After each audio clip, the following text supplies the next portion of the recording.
ঢাকা শহরে একদম কোণে পুরনো ম্যাচ, দোতলার শেষ রুমটা কেউ ভাড়া নেয় না।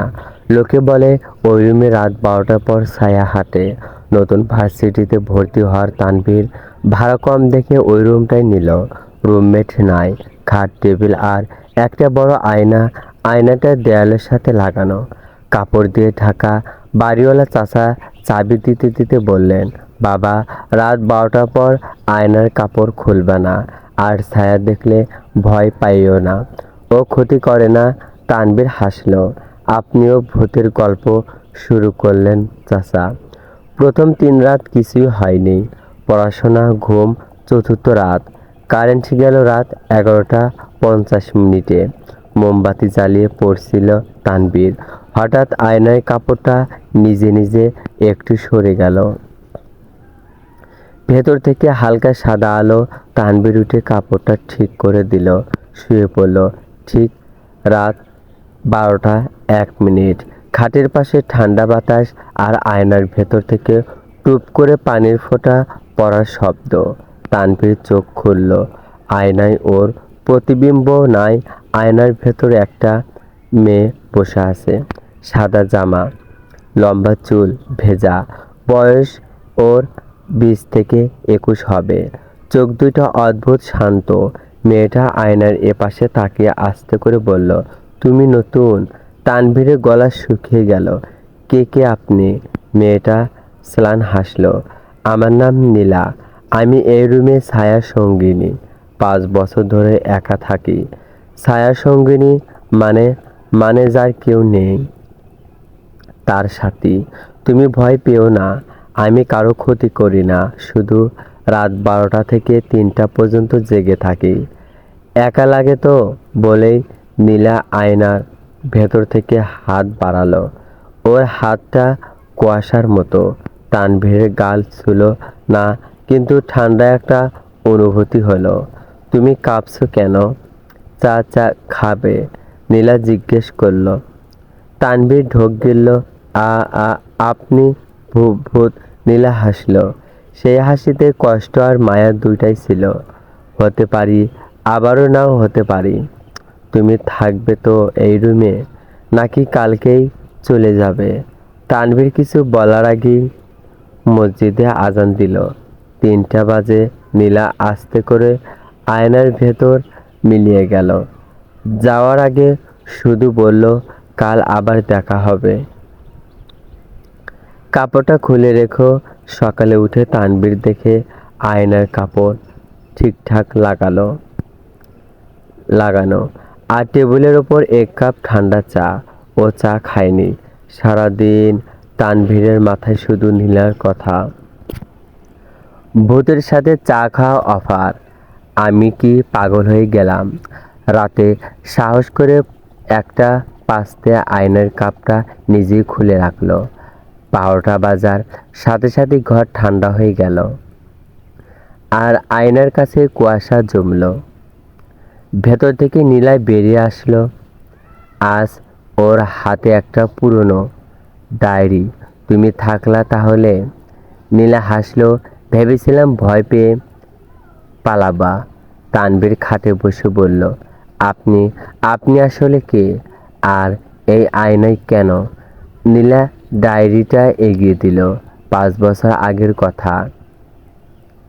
আমি এই ভার্সিটিতেই পড়তাম, এই রুমে থাকতাম। এক রাতে এক রাতে অ্যাক্সিডেন্ট।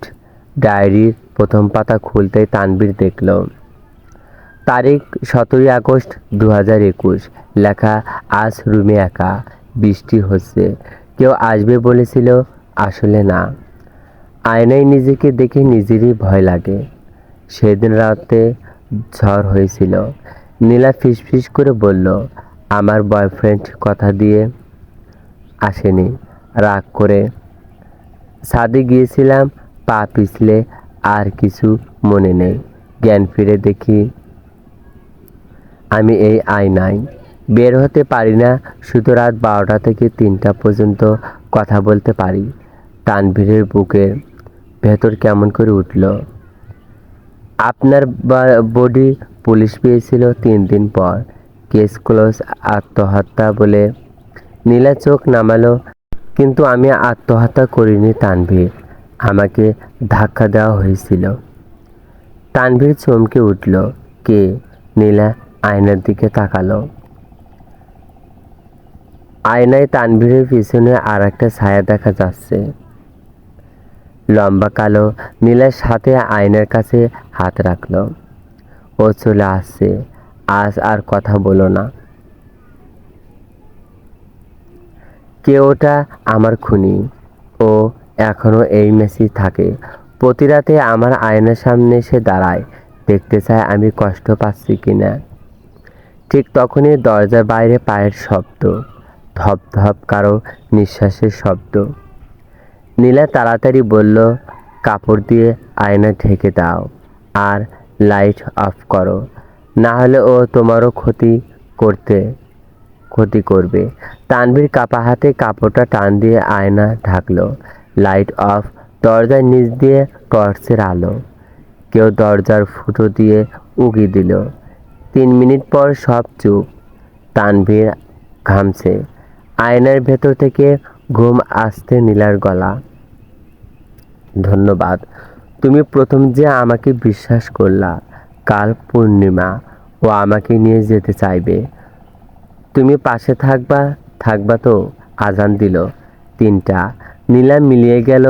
টেবিলের ওপর ডায়েরিটা রয়ে গেল, আর ডায়েরিটার শেষ পাতায় নতুন করে লেখা, সাবধান, ওর নাম রাফি, রুম নং 201, আজ পূর্ণিমা। তানভীর সারাদিন ঘুমায়নি। ডায়েরির শেষ লাইন, রুম নং 101, রাফি 201 নম্বর রুমে থাকে। এই ম্যাচের সবচেয়ে চুপচাপ ছেলে, সবার সাথে মিশে না। রাত 1টা 5। আয়নায় কাপড় তানভীর নিজেই খুলে রাখলো। ঠিক 12টা। ঘর বরফের মতো ঠান্ডা। নীলা আজ কাঁদছে। তানভীর আজও আমাকে নিয়ে যাবে বলেছে। আমার সাথে না থাকলে কারোর সাথেও থাকতে দিবে না। কে রাফি? তানভীর জিজ্ঞেস করলো। নীলার চোখে পানি। ও আমার ক্লাসমেট ছিল, পাগলের মতো ভালোবাসতো। আমি না করে দিয়েছিলাম। সেদিন রাতে ওই ছাদে ডেকেছিল, বলেছিল লাস্টবার কথা বলবে। তারপর ধাক্কা, কথার মাঝেই দরজায় জোরে ধাক্কা, ধাম ধাম। বাইরে থেকে রাফির গলা, নীলা দরজা খোল, আজ তোকে মুক্তি দেব। আয়নার কাজ কাঁপছে।